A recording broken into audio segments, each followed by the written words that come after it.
사슴이 시냇물을 찾기에 갈급함같이 간절히 하나님을 찾는 모든 사람들을 하나님께서 오늘 예배로 초대하십니다.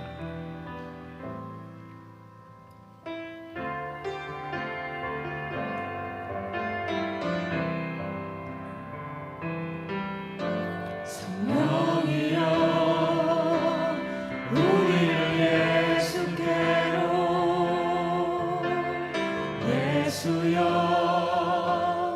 우리를 아버지께로 아버지 우리를 예수께로 예수여 우리를 성령께로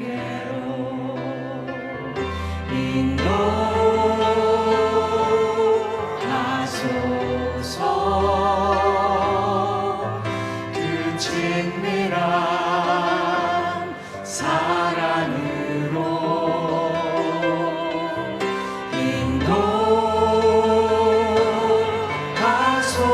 인도하소서. 그 영원한 사귐으로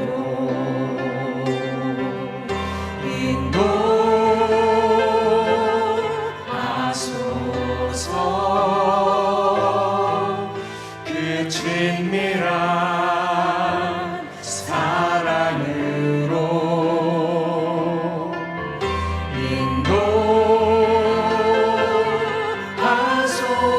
인도하소서. 그 영원한 사귐으로.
네, 우리가 함께 예배할 수 있고 찬양을 할 수 있는 것이 당연한 것이 아닌 주님의 은혜였습니다.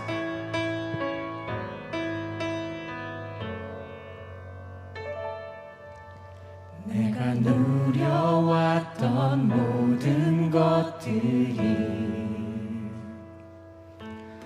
내가 지나왔던 모든 시간이, 내가 걸어왔던 모든 순간이 당연한 것 아니라 은혜였소. 아침 해가 뜨고 저녁에 노을,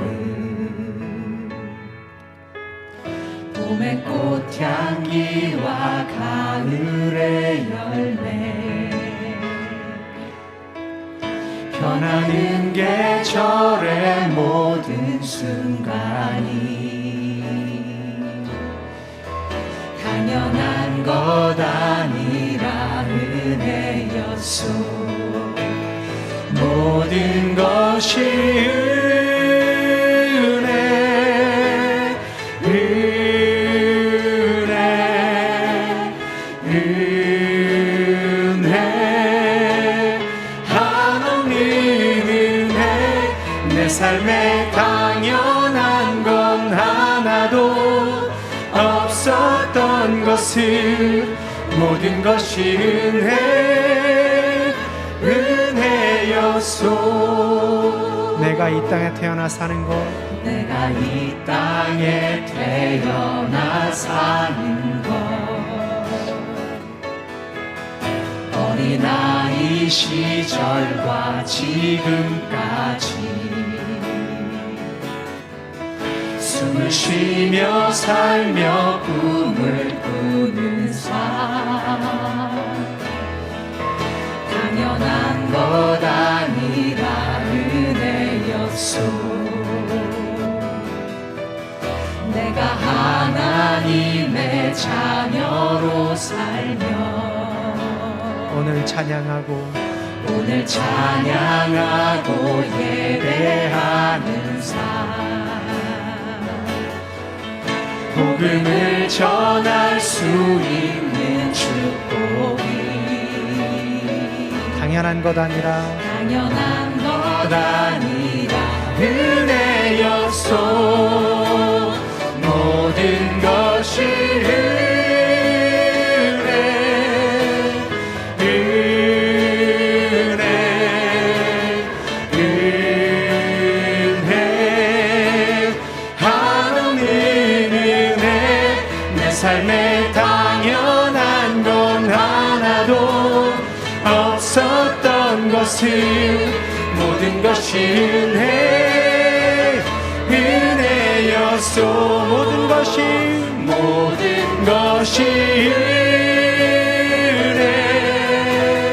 은혜,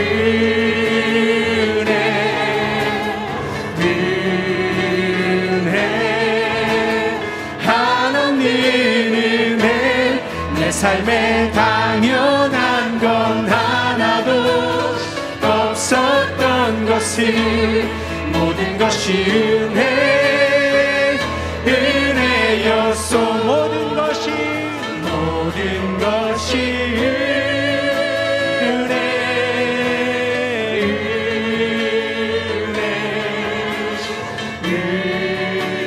은혜.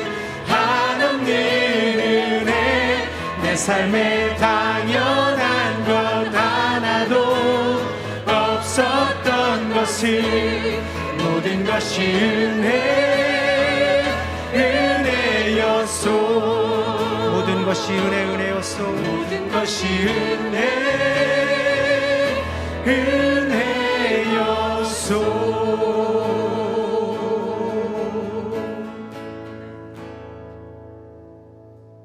아멘.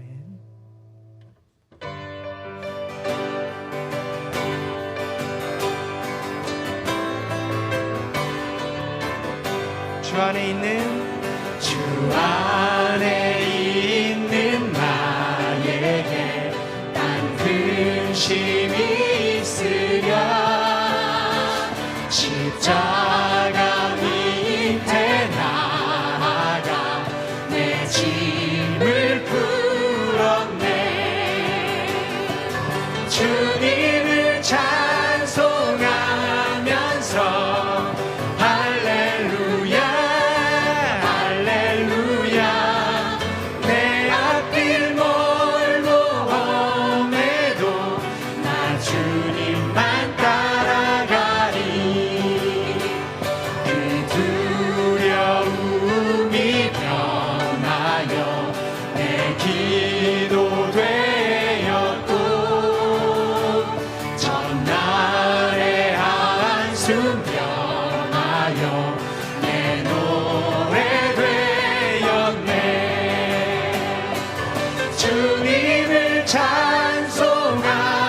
내 주는 내 주는 자비하셔서 늘 함께 계시고 내 궁핍 밤을 아시고 늘 채워주시네. 주님을 찬송 주님을 찬송하면서 할렐루야 할렐루야 내 앞길 멀고 험해도 나 주님만 따라가리. 내 주와 맺은 내 주와 맺은 언약을 영불변하시니 그 나라 가기까지는 늘 보호하시네. 주님을 찬송하면서 할렐루야 할렐루야 내 앞길 멀고 험해도 나 주님만 따라가리. 주님을 찬송하면서 주님을 찬송하면서 할렐루야 할렐루야 내 앞길 멀고 험해도 나 주님만 따라가리.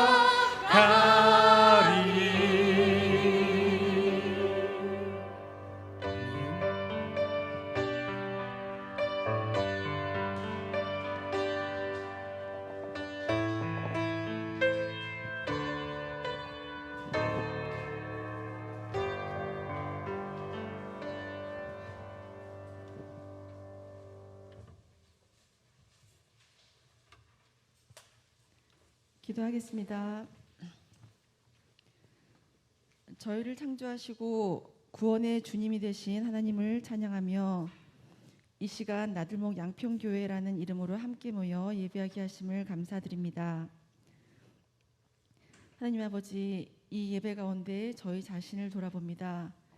지난주 저희는 시편 말씀을 통해 현실을 직시하고 폭로하며 저항하는 시인의 마음으로 이 세상을 살아가는 것에 대해 배웠습니다.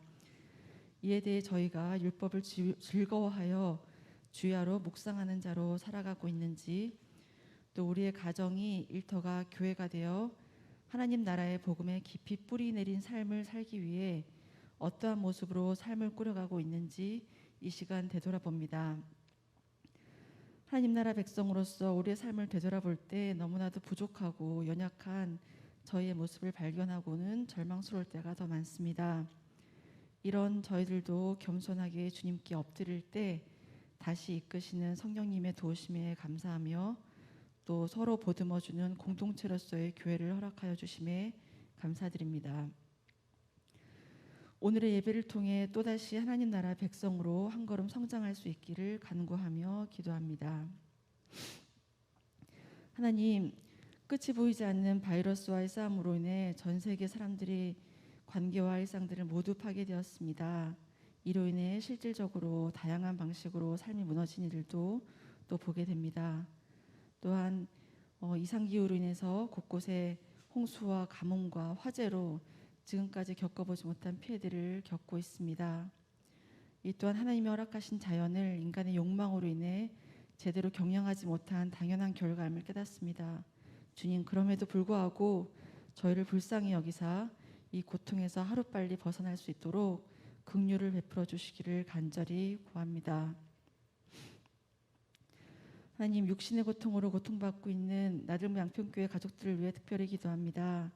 항암제 투여를 위해서 화요일 다시 입원을 하게 될 명솔 형제와 또 신장 투석을 위해서 재수술을 앞둔 유정자매를 위해서 기도합니다. 그들에게 몸과 마음의 강건함을 허락하시고 치료와 수술 가운데 주님의 손길을 느낄 수 있도록 역사하여 주시기를 간구합니다. 특별히 누구보다 어려운 마음으로 지켜내고 있을 가족들의 마음을 위로하여 주시고 또 강건하게 해 주시기를 간절히 기도합니다.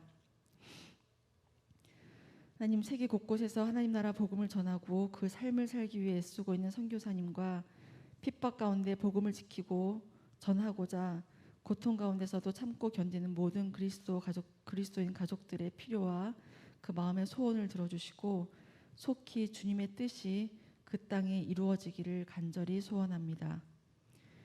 이 시간 우리의 드린 물질이 주님의 평화와 공의가 흘러넘치는 데 사용되기를 간구합니다.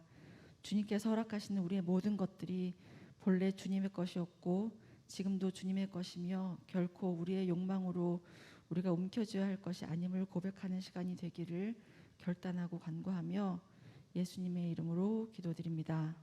아멘.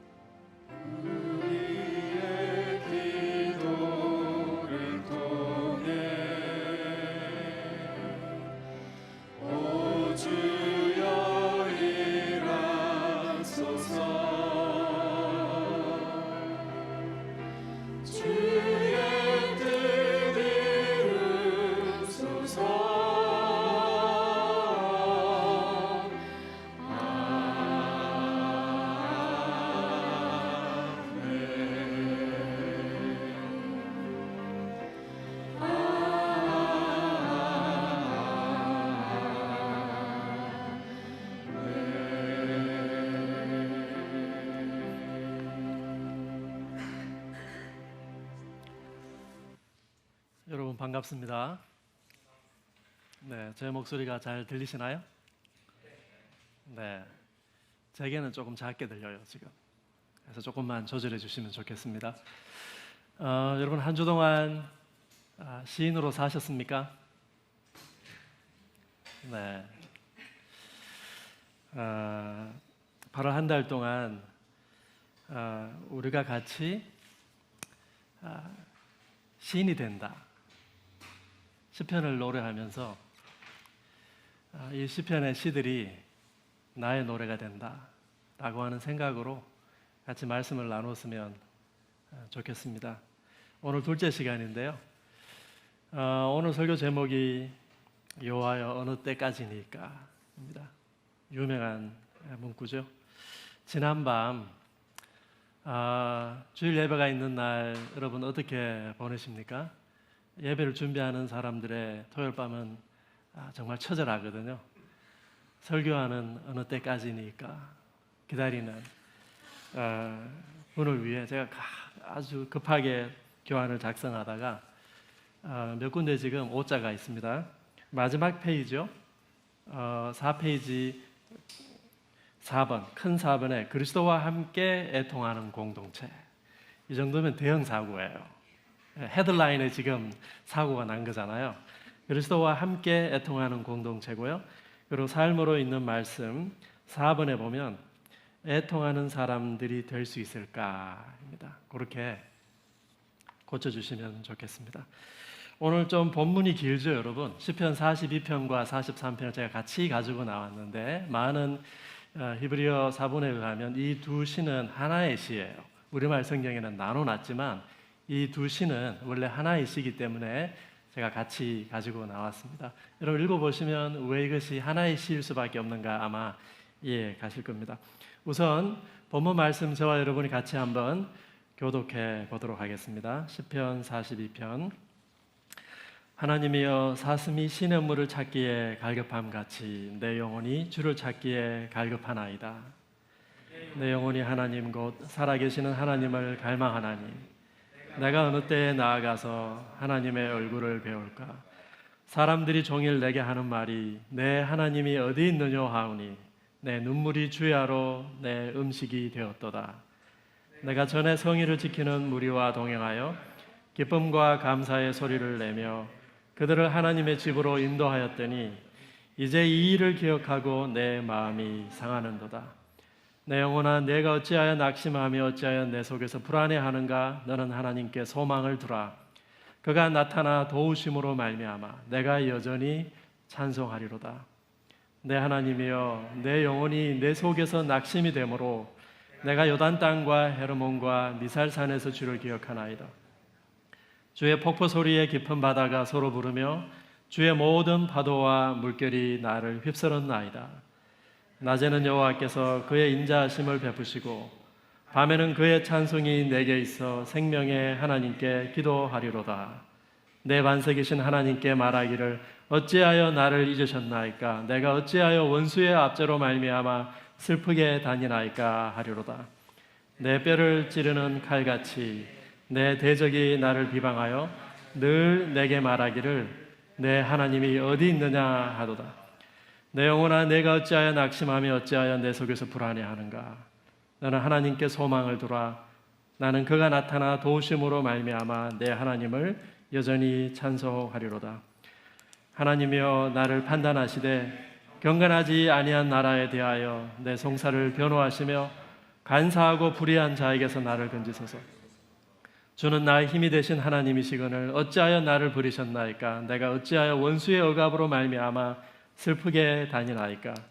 주의 빛과 주의 진리를 보내시어 나를 인도하시고 주의 거룩한 산과 주께서 계시는 곳에 이르게 하소서. 그런즉 내가 하나님의 제단에 나아가 나의 큰 기쁨의 하나님께 이르리이다. 하나님이여 나의 하나님이여 내가 수금으로 주를 찬양하리이다.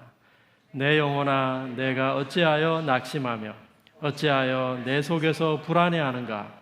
나는 하나님께 소망을 두라. 그가 나타나 도우심으로 말미암아 내 하나님을 여전히 찬송하리로다. 아멘. 제가 한번 기도하겠습니다. 존귀하신 주님, 오늘 이 아침에도 주님께서 우리에게 말씀해 주실 것을 기대하고 예배로 나온 사랑하는 주의 자녀들을 기억하여 주시옵소서. 각자의 삶의 자리에서 서로 다른 삶의 형편과 삶의 다른 질문들을 가지고 주님께 나오는 주의 자녀들에게 그들의 형편에 가장 적합한 말씀으로 주님께서 심어주시기를 간절히 소원합니다. 우리 모두가 한 하나님의 영으로 인도함을 받는 시간 되기를 간절히 소원합니다. 예수님 이름으로 기도하옵나이다. 아멘. 시인들은 현실을 폭로하고 그 현실을 다스리고 있는 그것이 실제로는 현실을 다스리는 것이 아니라 그 현실 가운데 그 너머에 계시는 하나님께서 이 현실의 주인이다라고 하는 메시지를 우리에게 전해줍니다.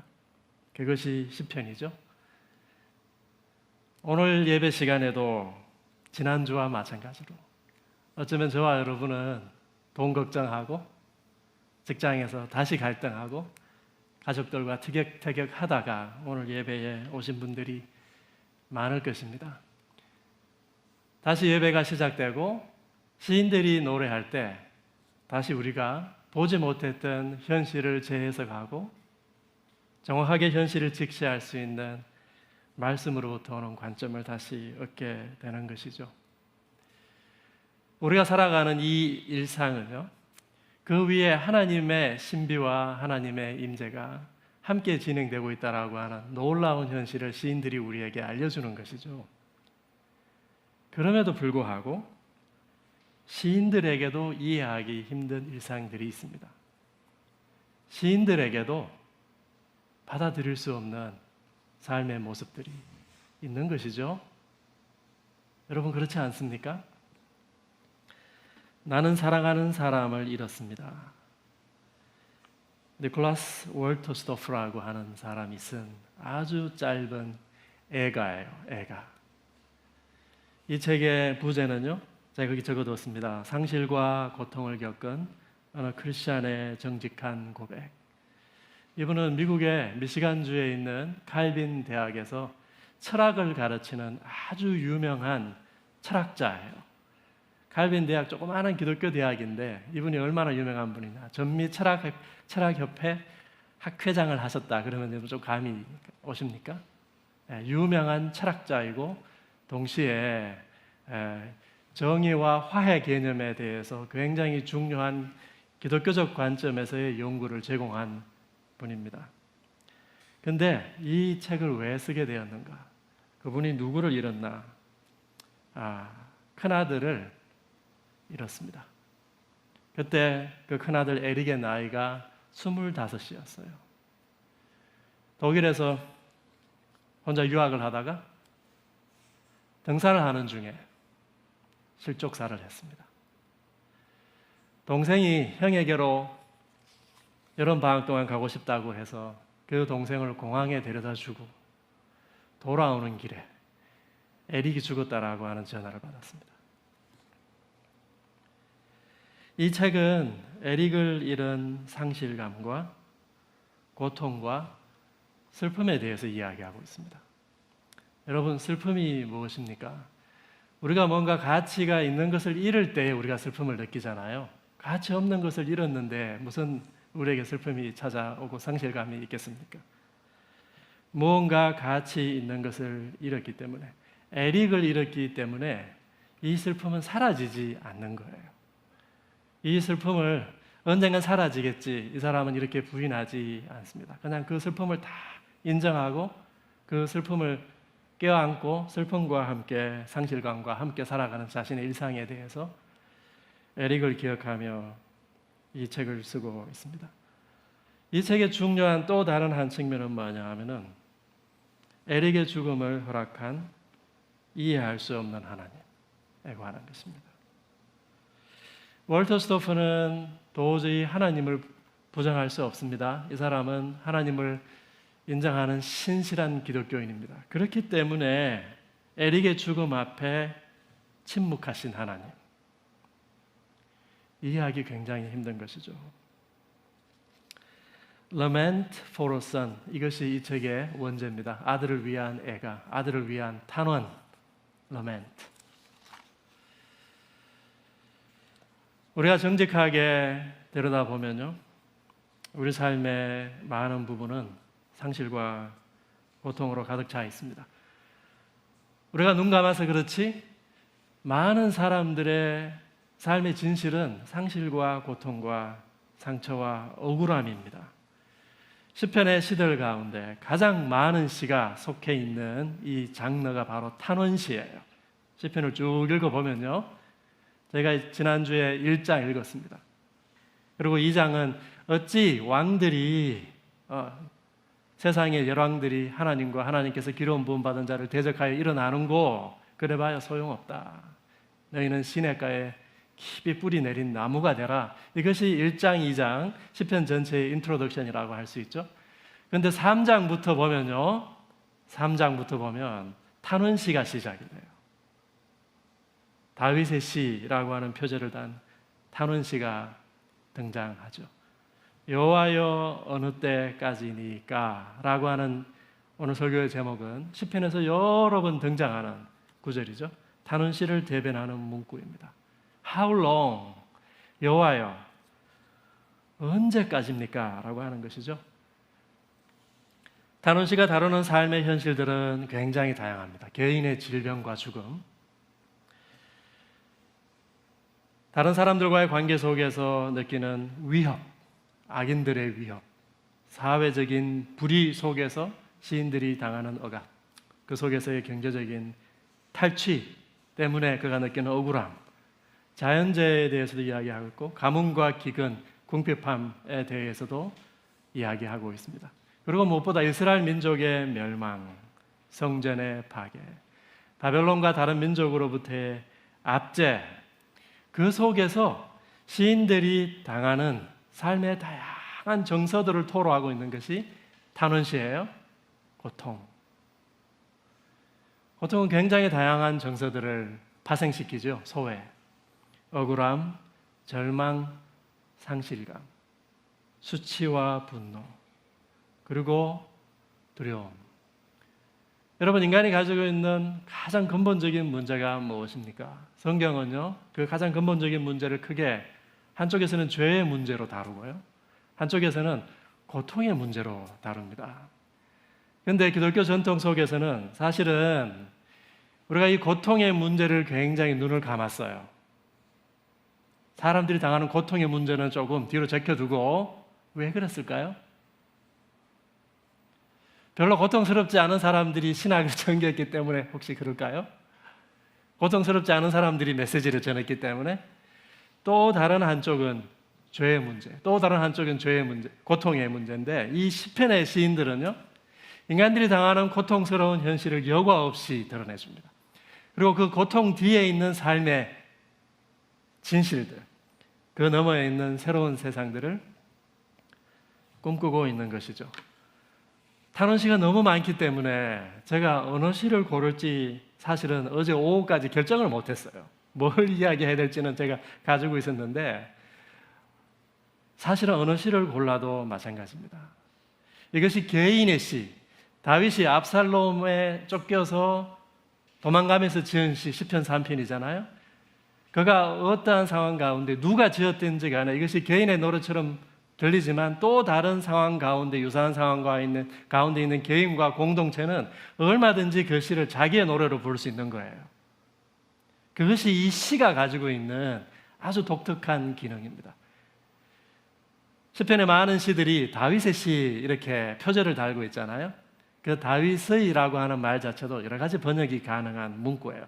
다윗을 위한 시, 다윗을 생각하며 지은 시, 충분히 이렇게 번역할 수도 있습니다. 누가 지었는지 잘 모르죠. 그런데 그것이 다윗만 불렀겠어요?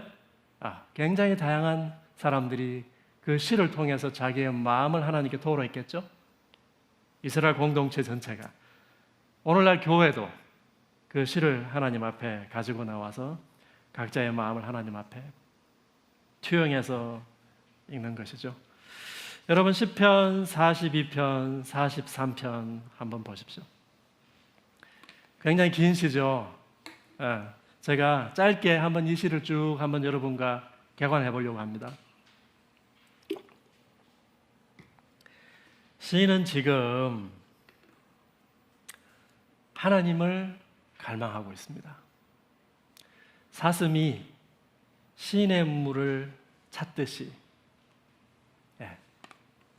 지금 생수와도 같은, 저희가 지난주에 그 시냇가에 심은 나무에 대한 이야기를 했는데 오늘도 이 시냇가, 물이라고 하는 이미지가 등장했죠.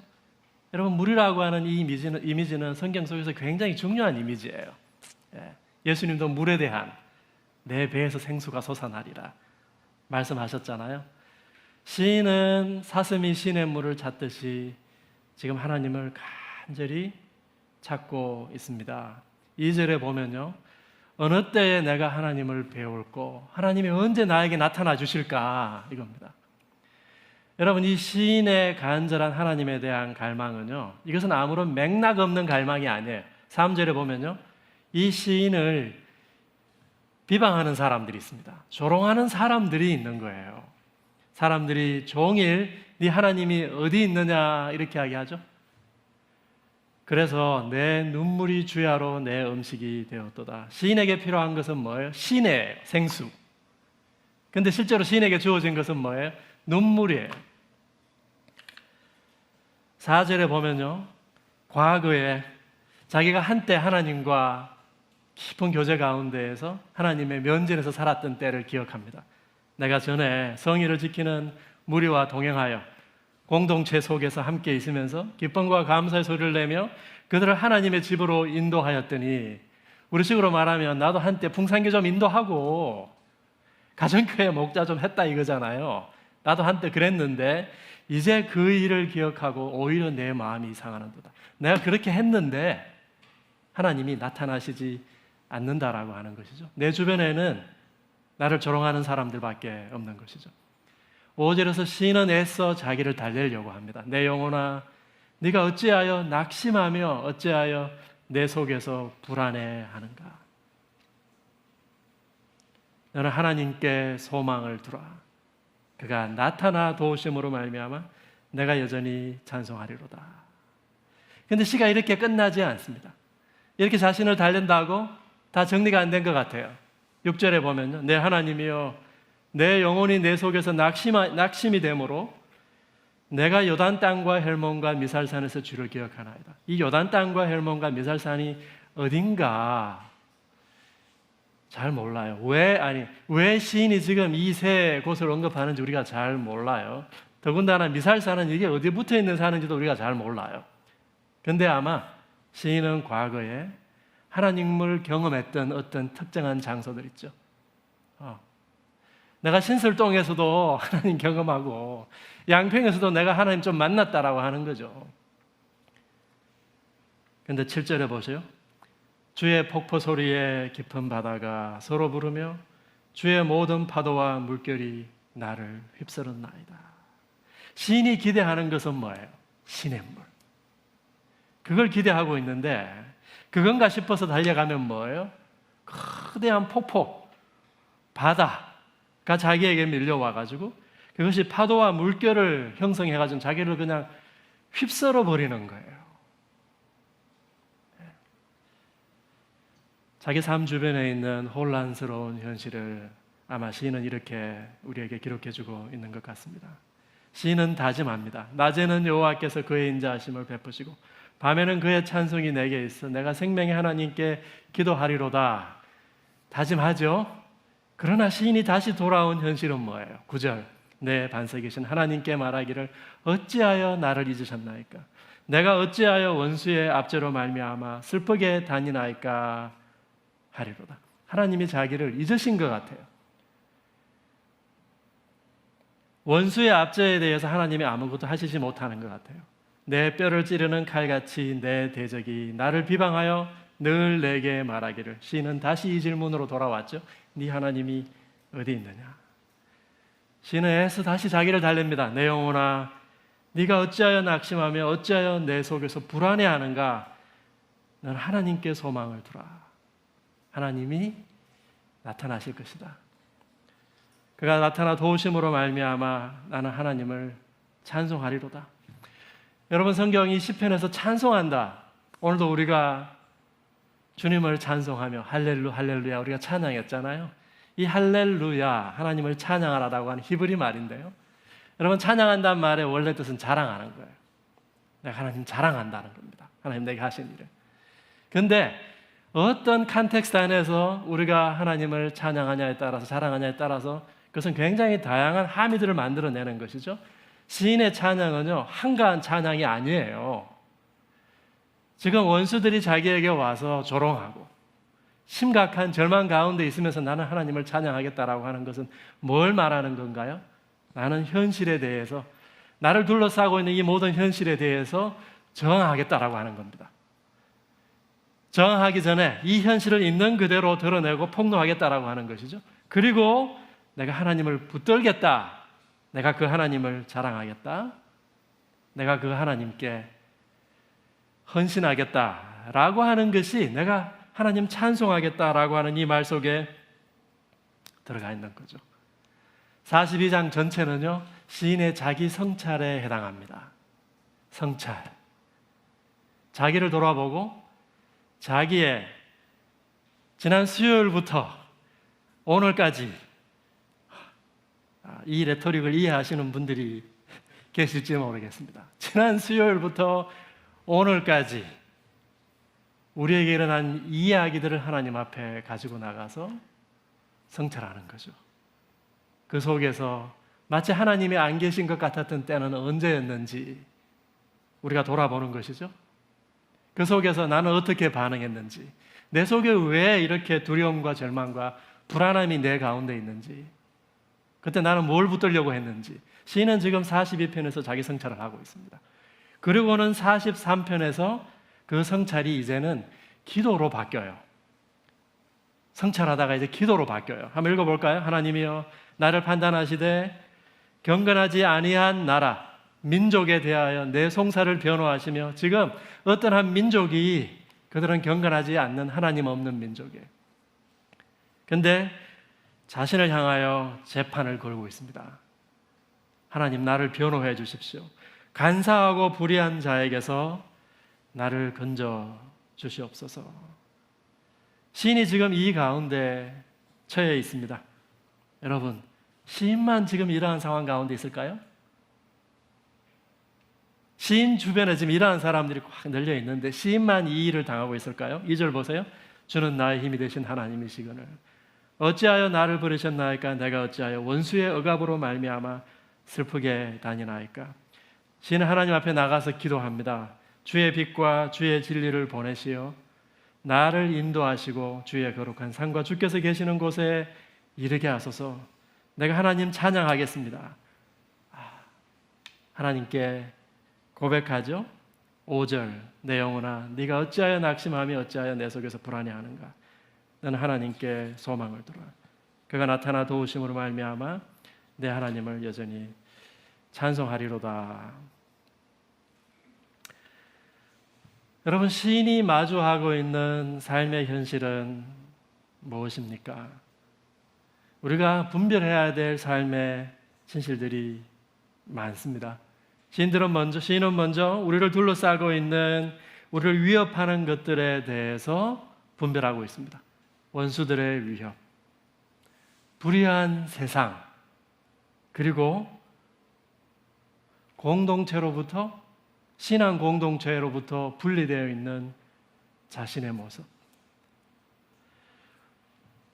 내가 한때 성의를 기억하고 하나님의 전에 사람들을 인도하고 그랬던 때를 지금 추억하고 있는 것이죠.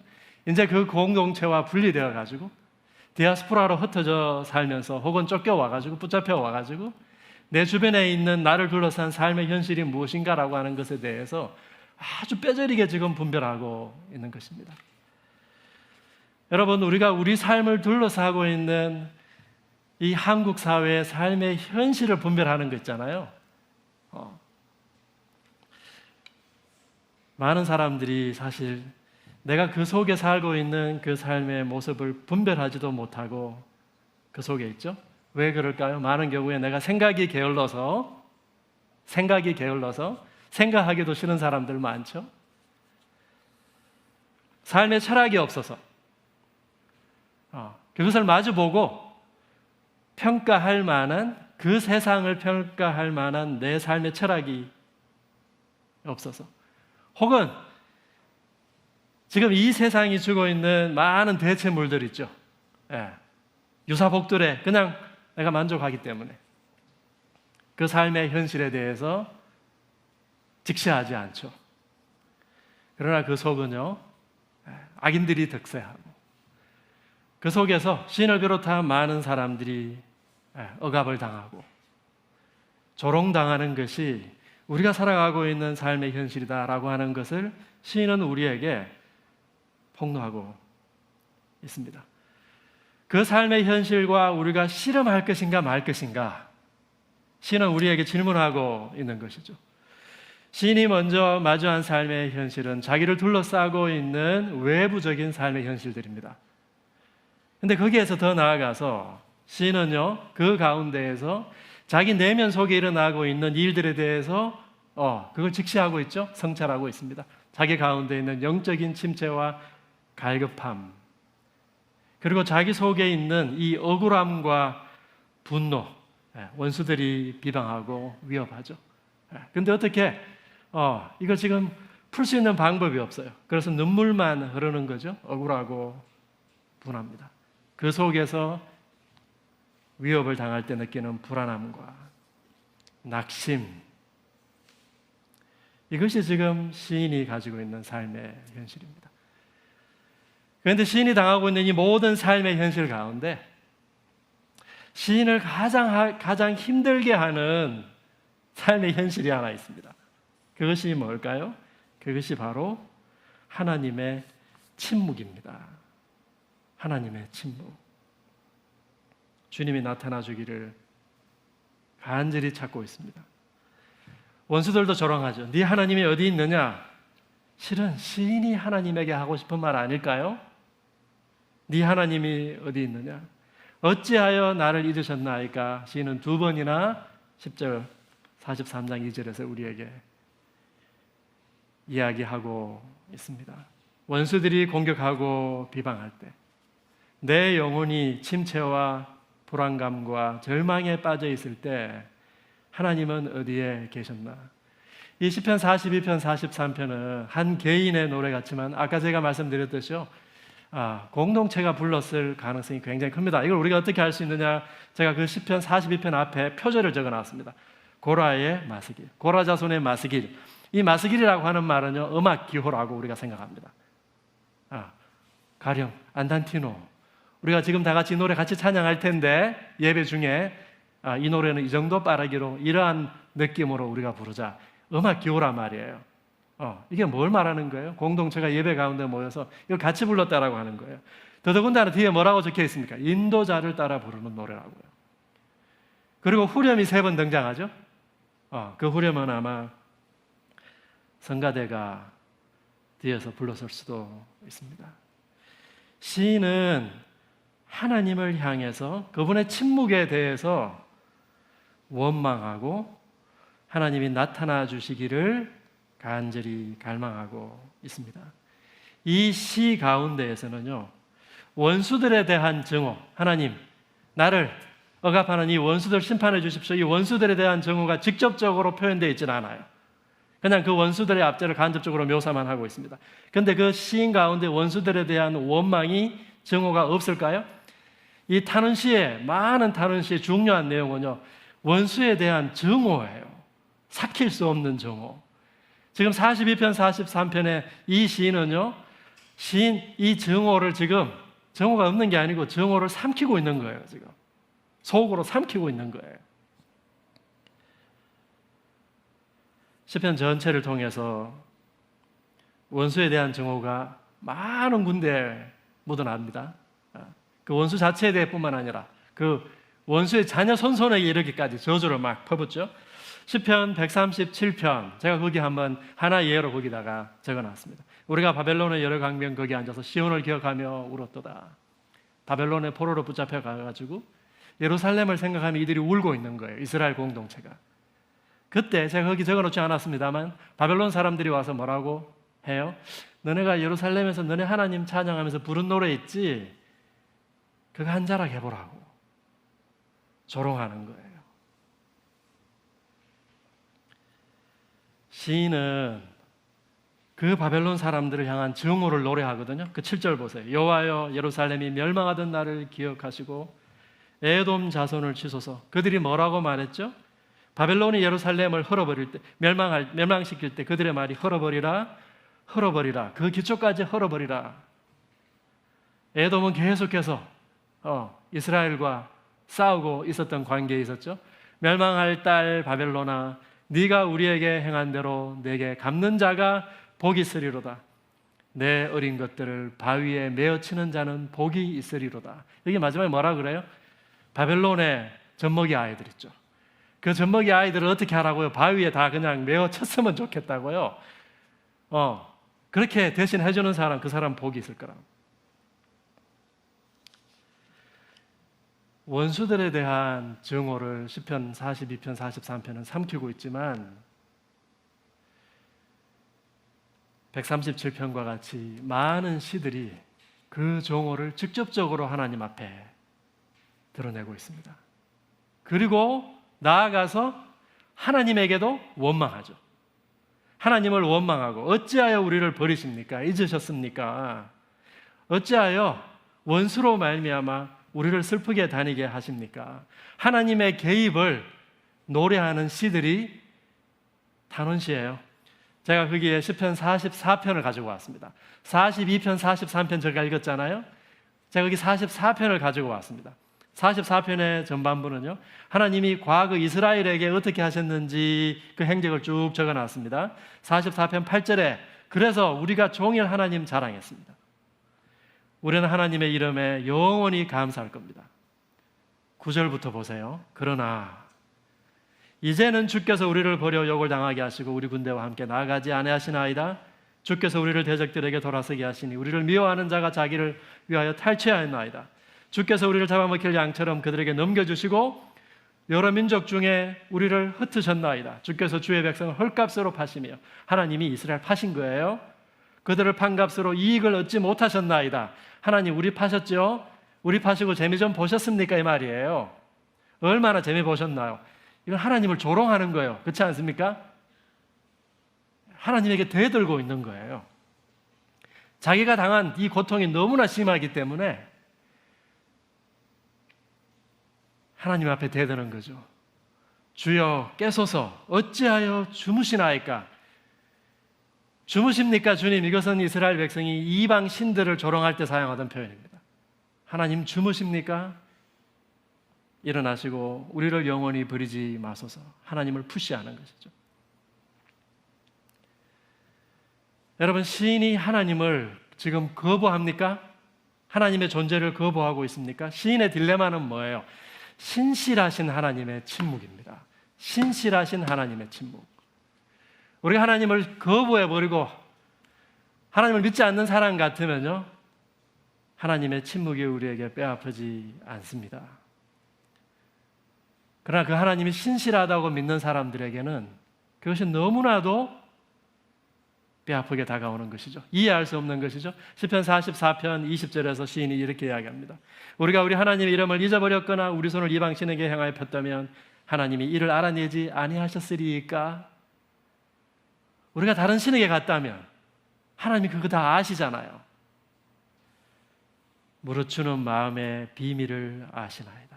하나님은 우리 마음의 모든 것을 다 아시는 분 아니십니까? 그런데 왜 나의 고통에 대해서는 침묵하십니까? 나에게 있어서 어느 순간 하나님 나라가 작동하지 않는 순간이 있다라고 하는 거예요. 월터 스토퍼는요, 그 책에서 누가 자기에게 당신은 누구입니까? 물으면 나는 자식을 잃은 아버지입니다. 자기가 그렇게 소개한대요. 자식을 잃은 아버지입니다. 그것이 지금 자기를 가장 잘 설명할 수 있는 언어입니다. 그런데 그의 딜레마가 뭡니까?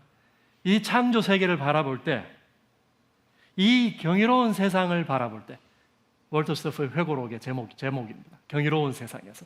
이 경이로운 세상을 바라볼 때 하나님을 고백하고 하나님을 찬양하지 않을 수 없다는 거예요. 그런데 그게 딜레마입니다. 그런데 그분이 왜 에릭의 죽음을 막지 않으셨나? 단원시에서 시인들이 하나님께 불만과 단원을 제기하는 이유는 하나님을 신뢰하기 때문입니다. 하나님을 신뢰하기 때문에 탄원을 제기하는 것이죠. 마치 젖 먹는 아이가 부모님이 젖을 계속 주다가 갑자기 젖병을 뗐어요. 하나님께 서운함을 느끼는 것이죠. 그래서 오늘 시에도 나와 있듯이 하나님에 대한 신뢰와 서운함 사이를 시인은 계속해서 오가고 있습니다. 네 영혼아 어찌하여 불안해하는가 낙심하는가? 하나님 신뢰해라. 그러다가 또 하나님 어찌하여 나를 버리십니까? 네 하나님께 소망을 두라. 그 사이를 계속해서 오가는 것이죠. 이 탄원시가 하나님의 침묵을 원망하고 자신의 고통에 대해서 하나님께 대답을 요구하고 있습니다. 그런데 대답해 주지 않는 하나님에 대해서 때로 그 하나님을 조롱하기까지 합니다만, 이 과정 가운데에서 이 시인들이 전제하고 있는 것이 있죠. 가장 기본적인 전제. 그것은 뭐냐면 제가 생각하기에는요, 하나님이 자신의 기도를 듣고 계시다라고 하는 사실입니다. 침묵 속에서 하나님이 듣고 계시다라고 하는 것입니다. 그리고 여러분, 이것이 중요합니다.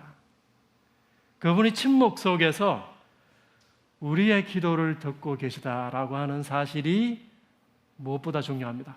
시인도 이것을 알고 있습니다. 시편 44편 21절에서 이렇게 노래했죠.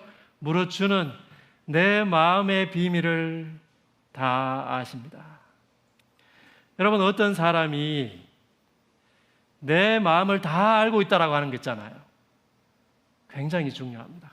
사람들이 왜 억울할까요? 여러분, 억울한 사람들 있잖아요. 억울한 일 안 당해 보셨습니까? 가족 간에도 억울한 일 있잖아요. 언제 억울합니까? 이해와 공감을 받지 못했을 때 억울합니다. 그렇지 않습니까? 내가 억울한 일이 있어요. 그 문제가 해결되지 않아서 억울한 게 아니고요, 내가 이해와 공감을 받지 못해서 억울한 겁니다. 여러분, 이 시편의 저자가, 시인이 왜 기도할 수 있습니까? 마음의 비밀을 듣고 그 마음의 비밀을 아시는 분의 존재가 있기 때문에 저자가 기도할 수 있는 것입니다. 여러분, 제가 아주 좋아하는 소설, 천국의 열쇠라고 하는 소설이 있는데요. 일전에도 제가 소개했잖아요. 작년 여름 8월 달에 소개했습니다. 지난주 설교도 다 기억 못하는데 작년 설교를, 그러니까 저희가 설교자들이 또 설교할 수 있죠. 똑같은 이야기 계속 하는 거잖아요. 그런데 이 소설 속에 보면 주인공 치점, 가전 모욕과 하루아침에 엄마 아빠를 잃었습니다. 고아로 자랐어요. 보잘것없는 아이입니다. 외모도 초라하고. 근데 신학교 갔어요. 거기 대단한 집안의 아이들이 신학교 오잖아요. 가정 모욕과 조롱과 오해를 당했습니다. 그 속에서 억울함을 당했습니다. 그런데 그 소설 속에 치점을 이해해주고 알아주는 딱 한 사람이 나와요. 끝까지. 물론 중간에 이제 소천합니다만 맥주교라고 하는 그 소설 전체 뒤에서 무게를 딱 잡고 있는 분이 계세요.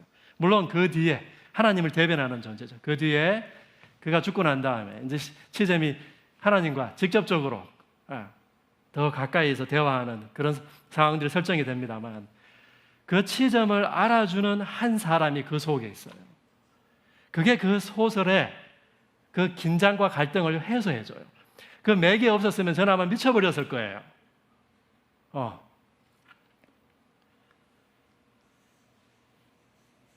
이것이 탄원시의 기능입니다, 여러분. 우리가 이 탄원시를 읽으면서 이 탄원시를 가지고 하나님 앞에 나아가잖아요. 우리의 마음속에 그 바닥에서부터 올라오는 우리의 가장 우리 바닥에 있는 정직한 우리 자신의 모습 있죠? 우리가 많은 경우 하나님 앞에 그걸 들고 나가려고 하지 않습니다. 여러분 어떻습니까? 여러분 하나님 앞에 뭘 기도하십니까? 많은 사람들이 하나님 앞에 기도할 때 뭔가를 자꾸 설명하려고 해요. 뭔가를 설명하려고 해요. 하나님 앞에. 하나님 다 아시는데도 불구하고 자기 자신을 내어놓지 않습니다. 똑같은 기도 제목 나가요. 우리 집에 우리 막내딸은 아침마다 우리가 기도하는데 지금 1년째 똑같은 기도를 하고 있습니다. 밥 먹기 전에 1년째 똑같은 기도를 계속 되풀이하고 있습니다. 맛있는 음식 주셔서 감사드리고 이거 먹고 쑥쑥하게 해주시고. 여러분 뭘 기도하십니까?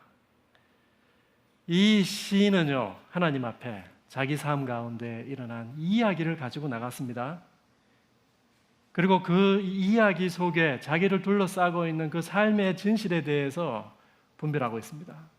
그리고 무엇보다 자기를 하나님 앞에 내놓잖아요. 지금 시인이 내놓고 있는 이 정오의 감정, 누군가를 향한 극도의 정오의 감정, 그게 정당하고 결국에는 하나님이 그 정오를 따라 응답하실 거다, 제가 이 말을 하려고 하는 거 아닙니다. 그런데 하나님 앞에 자기 자신을 숨기지 않는 거예요. 내가 아무런 정오가 없는 것처럼 하나님 앞에 자기를 숨기고 하나님 앞에 아주 그럴듯한 사람으로 하나님 앞에 나가 있는 것이 아니다라고 하는 것입니다. 우리가 마음속에 있는 미움과 정오, 굉장히 부끄러운 것이죠. 그런데 그것을 바닥까지 누군가에게 드러내었을 때 그게 굉장히 부끄러운 겁니다, 사실은. 그런데 놀랍게 그걸 드러냈을 때 경험하게 되는 치유가 있습니다. 여러분 경험해 보셨나요? 하나님 앞에 이걸 다 쏟아냈습니다. 부끄러운 거 다 쏟아냈습니다. 그리고는 이제 공이 누구에게 넘어간 거예요? 이제 공이 하나님께 넘어가게 된 거예요. 내가 마음속에 토로하지 못한 것을 누군가에게 토로해놓고 난 다음에는 이제 좀 잠잘 수 있게 되는 때 있잖아요. 공이 넘어간 거예요, 그 사람에게. 하나님 앞에 공을 넘기는 거예요, 지금. 시인은 하나님을 막 거부하는 것처럼 보입니다. 하나님을 막 원망하는 것처럼 보이죠? 그런데 이것이 사실은 하나님께 공을 넘기는 과정이에요. 하나님 이거 다 들으셨죠? 공을 넘겨놓고는 시인은 이제 내 마음의 비밀을 하나님께서 아시는구나. 여러분 이것이 탄원시의 기능이고요. 이것이 사실은 아주 정직한 기도예요. 우리가 하나님 앞에 가서 해야 될 기도다라고 하는 것이죠. 시인은 하나님 앞에 자기의 이야기를 가지고 나가서 그 이야기 속에서, 그 사건 속에서 자신이 경험했던 그 감정을 여과 없이 하나님 앞에 다 드러냈습니다. 그리고 그가 사용한 언어들을 보세요. 시편의 언어들을 보십시오. 주여 언제까지입니까? 왜 나를 버리십니까? 여러분, 이런 시들은, 이런 언어들은요, 굉장히 1차적인 언어들이에요.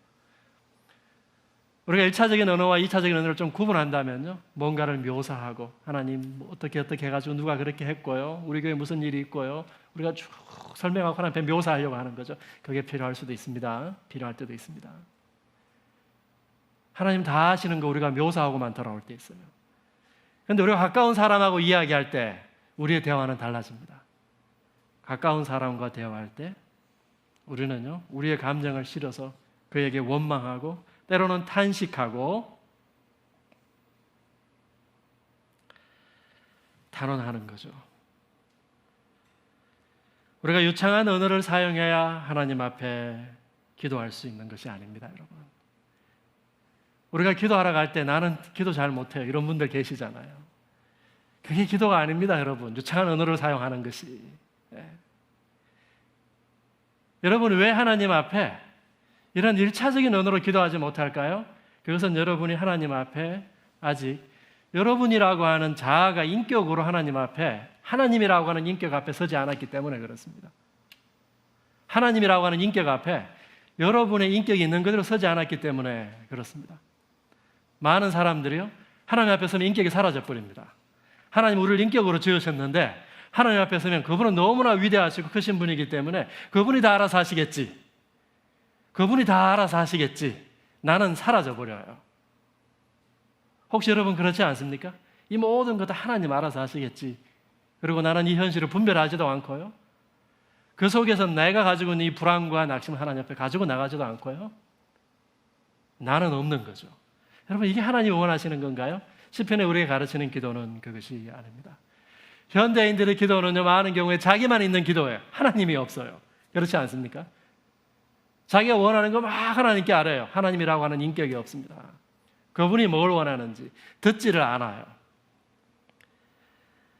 시편의 기도는 이 양자 가운데에서 놀랍도록 여러분 균형을 잡고 있지 않습니까? 한 사람의 미움과 정오가 가득한 있는 그대로 나의 모습으로 정직하게 하나님이라고 하는 인격 앞에 나가는 것이죠. 사랑하는 성도 여러분, 여러분 삶 가운데 여러분 이해할 수 없는 일 있습니다. 질병의 문제, 죽음의 문제, 소외의 문제, 그 속에서 우리가 억압당하고 분노하죠. 여러분, 하나님이 들으십니다. 하나님은 침묵 속에서 듣고 계시는 분이세요. 그분의 대답을 기다리는 동안 우리는 서서히 그분이 우리 가운데 일하고 계시는구나 라고 하는 걸 발견합니다. 그분이 침묵 속에서 일하시는구나. 바벨론에 붙잡혀간 이스라엘은 자신들의 삶의 정황을 하나님 앞에 호소했습니다. 하나님이 들으셨나요? 바벨론의 날이 길지 않았습니다, 여러분. 바벨론의 날이 길지 않았습니다.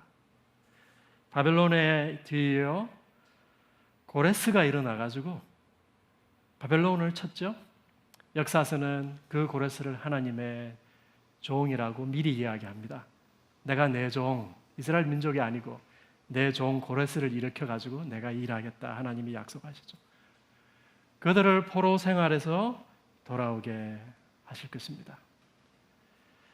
우리의 현실 가운데 마치 하나님이 일하고 계시지 않는 것 같아요. 우리 눈에 보이지 않는 것입니다. 우리의 일상에는 여러분 그냥 돈 걱정, 우리를 괴롭히는 직장의 상사들, 갈등하고 있는 가족들밖에 보이지 않는 것 같죠? 하나님은 침묵하고 계시는 것 같습니다. 여러분, 그 속에서 일하시는 하나님을 주목하셔야 됩니다. 하나님 이스라엘 백성들에게 계속해서 그걸 다시 볼 수 있도록 누구를 보내셨어요? 선지자들을 보내셨습니다. 그리고 결국에는 메시아를 보내셨습니다. 침묵 속에서 일하시는 하나님. 우리가 그 하나님의 그 길을 보지 못하는 이유는요, 하나님이 왜 이렇게 침묵하십니까? 이렇게 보지 못하는 많은 이유는요, 우리가 하나님의 방법, 하나님의 길 이외에 다른 방법과 다른 길을 기대하고 있기 때문에 그렇습니다. 다른 방향을 보고 있는 거예요. 그러니까 보이지 않는 것이죠. 시편 137편에 바벨론 강가에서 이스라엘 백성들이 공동체로 모여가지고 노래했습니다. 하나님, 바벨론의 어린 것들을 바위에 맺혀주세요. 바위에 맺혀주세요. 여러분, 하나님께서 이 이스라엘 공동체의 기도에 응답하셨습니까? 바벨론의 어린 것들에게, 에돔 자손들에게 심판을 부으셨나요? 하나님이 누구에게 그 심판을 부으셨나요? 하나님이 누구도 예상치 못한 방식으로 자기 아들을 세상 가운데 보내셔서 그 모든 심판의 저주를, 하나님이 가지고 계시는 그 모든 저주를 자기 아들 위에 부으셨어요.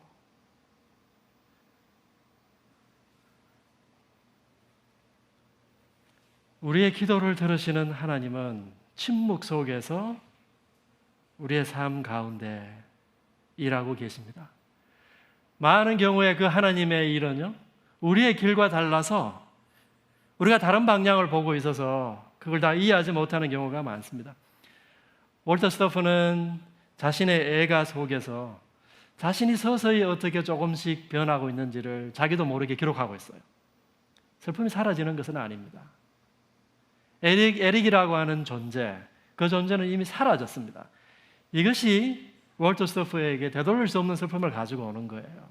그 에릭이라고 하는 귀한 존재가 사라져 버렸다는 겁니다.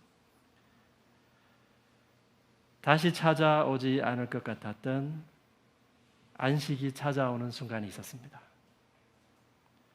에릭이 나에게 없구나라고 하는 것을 생각할 때 느꼈던 그 상실감, 그 상실감 때문에 느꼈던 그 불안, 좌절, 그때를 생각하면 그 감정 속에 파묻혀 있을 때는 다시 내게 안식이 올까라고 질문했지만 그 안식이 찾아오는 날이 있습니다.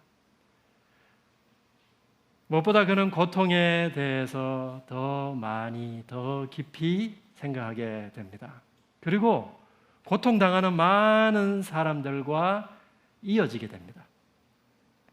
많은 사람들이 월터 스토프에게 연락을 하게 되죠. 같이 나누게 됩니다. 무엇보다 살아있을 때는 몰랐는데 우리 아들이 정말 귀한 존재였구나, 귀한 존재구나라고 하는 것을 감사하게 돼요.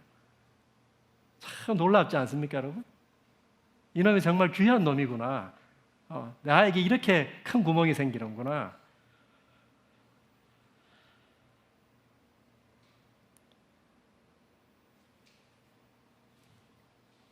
급기야 월터 스토프는요, 아들을 주신 그 하나님의 고통에, 그 하나님의 고통에 서서히 주목하기 시작하죠. 지난 금요일 밤 우리 가교 모임에서 어떤 분이 그러세요. 그때는 몰랐는데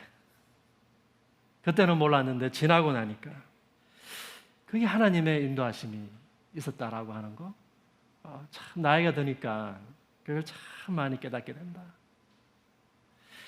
제가 일전에 여러분에게 이런 말씀 한 적이 있습니다. 제 상담학 선생님이 제게 하신 말씀인데요, 수업 시간에 이렇게 말씀하셨습니다. 그분이 이렇게 말씀하셨습니다. I will lead you where you do not want to go, to produce you what you cannot produce by yourself. 무슨 말입니까, 여러분? I will lead you where you do not want to go. 내가 너를 인도할 텐데 네가 가고 싶지 않은 곳에 내가 너를 인도하겠다. 하나님 우리를 인도하시는데 많은 경우에 나의 생각과 나의 길과 다르더라라고 하는 것입니다. 근데 투부정사가 나와요. 목적을 나타내는 투부정사. 근데 하나님 왜 그리로 나를 인도하시나? 내 스스로 내가 만들어낼 수 없는 나를 하나님이 만드시기 위해서 내가 가고 싶지 않은 그곳으로 하나님께서 나를 이끌어 가신다라고 하는 것입니다. 우리 눈에 보이는 것은 자식의 죽음과 나의 질병과 악인들의 폭력과 그 속에서 신음하는 사람들. 그러나 그 현실 위에 우리가 가고 싶지 않은 곳에 우리가 도착한 그곳에 그 현실 위에 운행하시는 하나님의 일하심이 있다라고 하는 것입니다. 우리는 그걸 붙잡는 사람들이에요. 역사의 주관자가 바벨론이 아니라 하나님이시다라고 하는 것을 믿는 사람들이다라고 하는 것입니다. 월터 스토퍼는 아들을 잃고 비로소 인간의 고통에 참여하시는 하나님을 더 알아가게 됩니다. 그가 이렇게 이야기합니다. 내 눈물의 프리즘 사이로 나는 고통받으시는 하나님의 모습을 보았다. 하나님 침묵 속에서 우리를 들으시죠. 그 속에서 우리가 보지 못하지만 일하시는 분이십니다. 그러나 무엇보다도요, 이 탄원시 뒤에 이 성경 전체에 탄원시 저자들이 다 이해하지 못하는 하나님의 일하심이 있는 것이죠. 그것이 무엇입니까? 우리의 고통에 하나님께서 참여하시기 위해 우리에게 오신다라고 하는 사실이에요. 하나님은 인간을 고통에서 건지시지도 그 고통의 이유에 대해서도 설명해 주시지도 않는 것처럼 보입니다. 그런데 분명한 사실이 있습니다. 그것이 하나님이 싫어하시는 거예요. 인간이 당하는 고통과 상실이 하나님이 싫어하시는 것이고요. 하나님이 그 고통당하는 이들과 함께 하시기 위해서 하나님이 그들을 찾아오신다는 사실이고 하나님이 그들과 함께 고통당하시고 아파하신다라고 하는 사실입니다. 이것이 우리가 성경 전체를 통해서 우리가 성경 전체, 탄원시를 위치해야 될 성경 전체의 문맥일 것입니다. 여러분, 하나님도 고통을 느끼시나요? 하나님도 슬퍼하실까요? 여러분이 가지고 있는 하나님에 대한 이미지는 무엇입니까? 높은 자리에 앉아서 좋은 옷을 입고 그 속에서 내려다보는 하나님의 이미지를 여러분 가지고 계시지 않습니까? 1세기 고대 그리스 로마 사람들은요, 하나님은 인간사에 개입하시지 않기 때문에 그분들은 이미 아타락시아에 가 계세요. 희락의 상태에 고통을 모르시는 분들이세요. 페르시아의 술탄들은요, 페르시아의 사람들은 그들의 신들을 묘사할 때 술탄을 투영했습니다. 아주 높은 화려한 궁전 가운데 앉아서 아래를 내려다보는 그 술탄의 이미지로 하나님을 묘사했습니다. 그런 신에게 무슨 고통과 슬픔이 있겠습니까, 여러분? 여러분의 하나님은 어떤 하나님입니까? 우리는 십자가에 달리신 예수를 떠올릴 때도, 실제로 많은 화가들이 십자가에 달린 그리스도를 그릴 때에도 그분은 굉장히 평온해 보여요. 그렇지 않습니까? 굉장히 위험에 차 있는 평온한 모습의 그리스도를 그리더라고요. 그러나 사랑하는 성도 여러분, 이 화면을 한번 보시죠.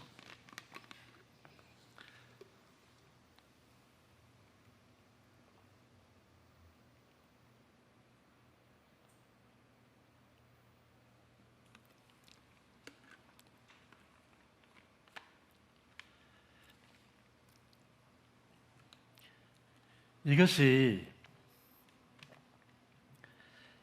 시편 44편에서 주여 깨소서 어찌하여 주무시나이까, 시편 137편에서 바벨론의 어린 것들을 메어치는 자는 복이 있다고 노래한 이 탄원시의 응답입니다. 이것이 하나님의 응답입니다. 인간의 고통과 인간의 아픔에 하나님이 찾아오셔서 참여하시고 같이 아파하신다라고 하는 것이죠. 제가 여러분 강의 안에 적어놓았습니다. 월터 스토프는 이렇게 고백합니다. 나는 이전에 그분을 본 적이 없다. 여기서 그분은 고통받으시는 하나님이에요. 입으로는 하나님 자신이 슬픔의 하나님이라고 고백했지만 나는 결코 슬픔의 하나님을 보지 못했다. 십자가에서 피 흘린 분이 구속의 하나님이라고 고백했지만 나는 결코 십자가에 달리신 하나님, 창과 가시와 못에 찔려 흘리신 피로 이 세상의 상처를 치유하신 하나님을 본 적이 없다. 나는 이제 겨우 깨닫기 시작한다. 창조주 하나님을 생각할 때 우리는 이 땅에서 풍요와 권세를 누리는 분이라는 이미지를 떠올린다. 그러나 죄와 고통으로부터 상처받으심으로 우리를 구원하시는 구세주 하나님의 모습을 떠올려 본다면 아마도 우리는 이 땅에서 가장 비싼 이미지를 다른 곳에서 찾아야 할 것이다. 어디에서 찾을까? 어쩌면 손에는 깡통을 들고 배가 불룩 솟아오른 자식을 곁에 세운 여인의 얼굴이 아닐까? 자식을 잃은 부모의 얼굴이 아닐까? 세상의 고통 앞에서 아파하고 슬퍼하면서 그 고통 옆에 그들과 함께 있는 모습이 하나님의 모습이 아닐까? 사랑하는 성도 여러분, 우리는 왜 하나님의 이미지를 편향되게 그리고 있을까요? 왜 영광의 하나님만, 애통하시는 하나님은 제쳐두고 영광의 하나님만 그리고 있을까요? 고통과 슬픔에 빠진 이에게 정말 위로가 되는 것은 무엇일까요? 여러분이 고통에 처했습니다. 월터 스토프가 에릭을 잃었습니다. 아들을 잃은 이유에 대해서 설명해 준다고 월터 스토프의 슬픔이 사라질까요? 내가 당하는 고통의 이유를 안다고 속은 좀 시원할지 모르지만 위로는요, 고통과 슬픔을 누군가 이해해주고 공감해주고 그 고통에 함께 참여해주고 동참해줄 때 우리에게 그 고통 속에서, 슬픔 속에서 위로가 찾아오는 것이죠. 지금도 하나님은 인간의 고통과 슬픔에 참여하고 계시나요? 하나님은 아들을 십자가 위에 내어놓으셨습니다. 그때만 고통 당하신 거 아닐까요? 또 많은 사람들이 이렇게 생각하십니다. 지금도 그 하나님은 우리 삶에 찾아오셔서 우리의 고통에 참여하시는가?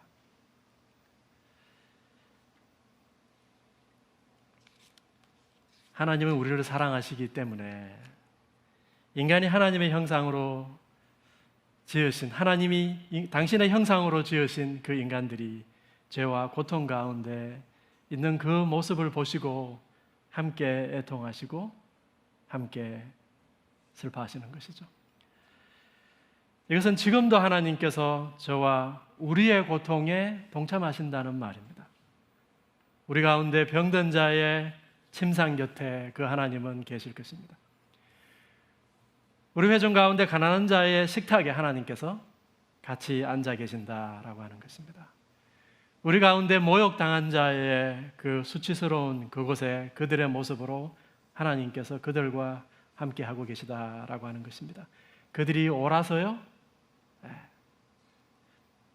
그것이 아니라 그들이 하나님의 자녀이기 때문에 그들의 고통과 아픔을 지나칠 수 없기 때문에 그렇다라고 하는 것이죠. 저와 여러분의 고통과 아픔 속에만 그럴까요? 우리 오늘 한국 사회의 불의한 곳에서 억울한 고통과 아픔 가운데 있는 자들 가운데 하나님 함께 하실 것입니다. 그러면 여러분, 우리는 어떻게 해야 할까요?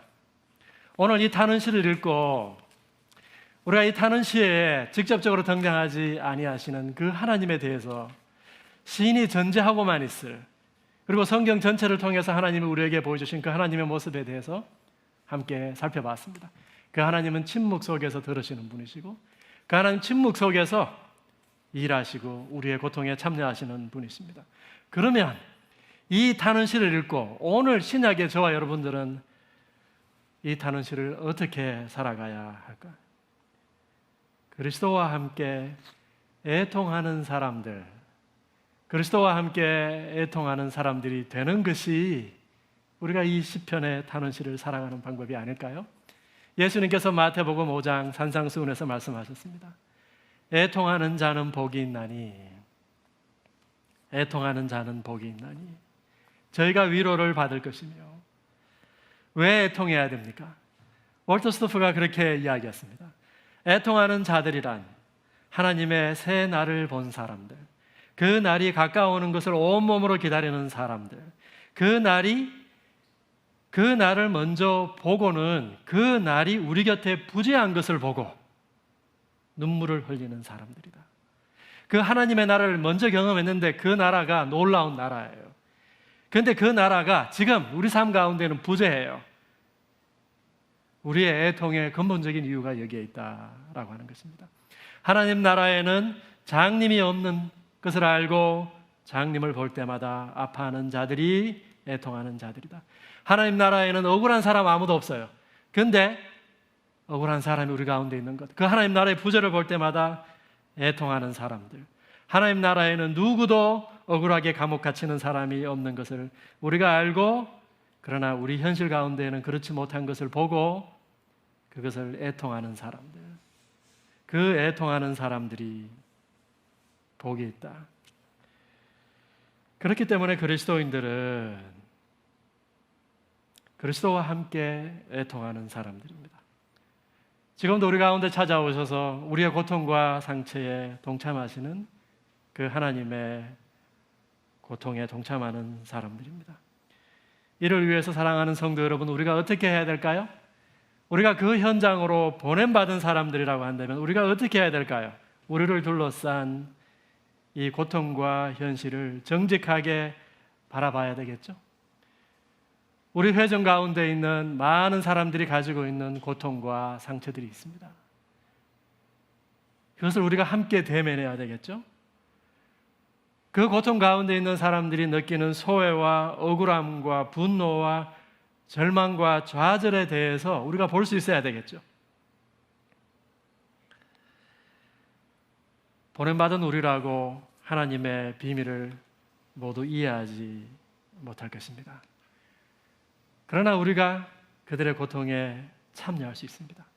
하나님이 침묵 속에서 들어주시고 그 가운데에서 일하시고 참여하셨던 것처럼 우리도 고통당하는 자들의 소리를 들어줄 수 있습니다. 우리 공동체 가운데 우리가 정말 안전한 공동체가 되면요, 우리 공동체 가운데 억울한 사람들이 있습니다. 그것이 이 공동체 가운데에서 형성이 되었든 아니면 밖에서 가지고 온 문제든지 간에 그 사람들의 탄원을, 그들의 분노를 우리가 들어줄 수 있을 것입니다. 하나님 우리에게 그것을 요구하고 계십니다. 한편 억울함과 분노에 쌓인 사람들은 용기를 내야 됩니다. 오늘 타는 시의 시인과 같이 자기 속에 있는 밑바닥까지도 공동체에 있는 지체들에게 하나님과 함께 나누듯이 그걸 나눌 수 있는 사람들이 필요한 것이죠. 그들에게 찾아가서 용기를 내야 되겠죠. 문제가 해결되어서 치유가 되는 것이 아닙니다, 여러분. 나를 이해하고 공감해주는 사람들이 있을 때, 분노하는 사람들은요, 자기의 뜻을 관철시키려고 하는 게 아니에요. 분노하는 사람들은 이해받고 싶은 것입니다. 사랑하는 성도 여러분, 그들 곁에 함께 있으면서 그들의 소리를 들어주시기 바랍니다. 그리고 하나님을 대신해서 그들을 섬겨주시기 바랍니다. 우리가 고통에 동참할 때 우리는 비로소 하나가 될 것입니다. 우리 마음의 밑바닥 가운데 있는 정오와 미움을 서로 나눌 때 비로소 우리 공동체는 하나가 될 것입니다. 많이 배웠다고 고통이 오지 않습니까? 많이 배웠다고 상실이 슬프지 않을까요? 많이 가졌다고 사랑하는 사람의 죽음이 아프지 않을까요? 인간의 가장 정직한 모습은요, 인간이 고통 가운데 있는 존재다라고 하는 것입니다. 우리가 그것을 회피할 수 없습니다. 그렇기 때문에라도 우리 가운데 있는 이 고통과 상처를 우리가 함께 공유하는 공동체를 만들어 가야 하지 않을까요? 이것이 탄원 씨가 꿈꾸는 새로운 공동체입니다. 월터 스토프는 그의 책 말미에 애통하는 자들은 비로소 하나님의 고뇌를 보게 된다, 이렇게 하겠습니다. 애통하는 자들이야말로 비로소 하나님을 알게 된다라고 하는 거죠.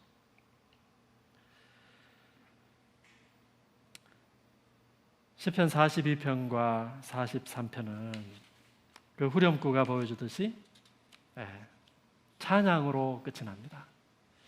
이 시편 전체의 맨 마지막 호흡 있는 모든 것들아 여호와를 찬양하라, 그러한 시로, 찬양 시로 시편 150편 전체가 끝이 나죠. 그 시편을 150개를 5권으로 이제 묶어 놓는데, 5권으로 이렇게 묶고 분류를 하는데, 그 5권 각 권의 맨 마지막도 찬양으로 끝이 납니다. 그리고 오늘 우리가 읽은 이 단원시 마지막도 내가 하나님 찬양할 것이다, 이렇게 끝이 나죠. 여러분, 찬양이 무엇입니까? 우리가 기도를 충분히 하기만 하면요, 우리의 기도는 찬양이 될 것입니다. 충분히 하기만 하면 우리의 기도는 찬양이 될 것입니다. 그 찬양이 무엇입니까? 하나님을 자랑하는 것입니다. 그런데 그 하나님 자랑은 맥락 없는 자랑이 아니에요. 우리가 살아가고 있는 하나님 아닌 우리를 붙잡으려고 하는 그 다른 무언가를 거부하는 것이 하나님 찬양입니다, 여러분. 내가 다른 것은 거부하겠습니다. 그것을 어떻게 우리가 거부할 수 있습니까? 그것을 폭로하기 전에 우리가 거부할 수 있습니까? 내가 그 세상을 폭로하겠습니다. 그리고 내가 하나님을 자랑하고 하나님이 바라보시고 우리에게 요구하시는 그 새로운 세상을 내가 꿈꾸겠습니다. 거기에 내가 헌신하겠습니다. 시인의 찬양 속에는 이러한 의미들이 그 속에 담겨져 있는 것이죠. 이것이 시편의 단원시가 꿈꾸는 현실 너머의 새로운 세상, 현실 너머의 공동체입니다. 사랑하는 성도 여러분, 내가 당하는, 내 가족이 당하는, 우리 사회가 당하는 고통과 아픔에 대해서 우리가 다 이유를 몰라서 하나님 앞에 매달리고 있죠. 여러분의 고통 가운데 하나님께서 침묵 가운데 함께 하실 것입니다. 하나님께서 그 고통 가운데, 고통의 자리에 동참하실 것입니다. 우리 공동체가 그 고통과 슬픔을 껴안고 세상을 저항하고 하나님을 찬양하는 탄원의 공동체가 될 것입니다. 한 1분간 우리가 들은 말씀을 기억하고 하나님 앞에 침묵하도록 하겠습니다.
이 시간은 여러분 각자가 하나님께로 나가서 여러분 마음의 바닥에 있는 그것을 하나님 앞에 내어놓는 시간입니다. 하나님은 우리의 껍데기를 원하지 않습니다.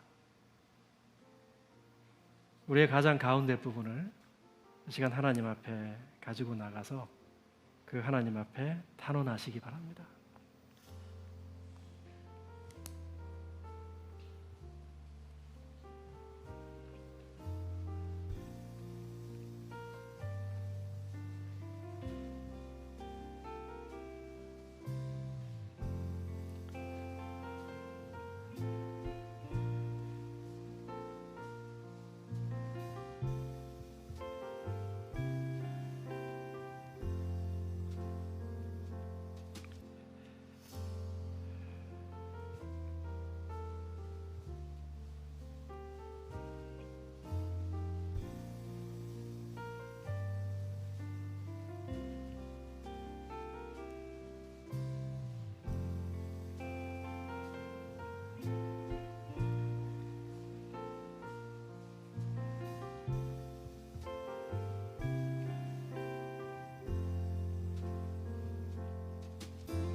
이제 마음으로 드리는 예배 하나님께 드리면서 우리 다 같이 찬양할까요?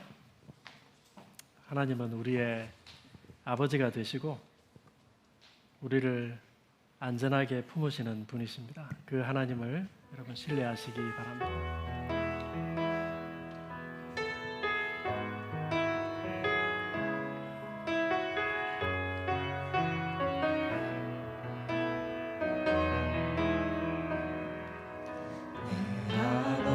아버지 그 품 안에서 내 영혼은 안전합니다. 주 손길로 내 삶을 안으시니 그 평강이 나를 덮습니다. 비록 넘어지며 흔들리지만 주의 안에 거하며 나를 붙드시니 내 생각을 주께로 돌리고 주시는 평강에 옷을 입습니다. 주 약속 안에서 내 영혼 평안해 내 뜻보다 크신 주님의 계획 나 신뢰해 두려움 다 내려놓고 주님만 의지해 주 안에서 내 영혼 안전합니다. 주 약속 안에서 내 영혼 평안해 내 뜻보다 크신 주님의 계획 나 신뢰해 두려움 다 내려놓고 주님만 의지해 주 안에서 내 영혼 안전합니다.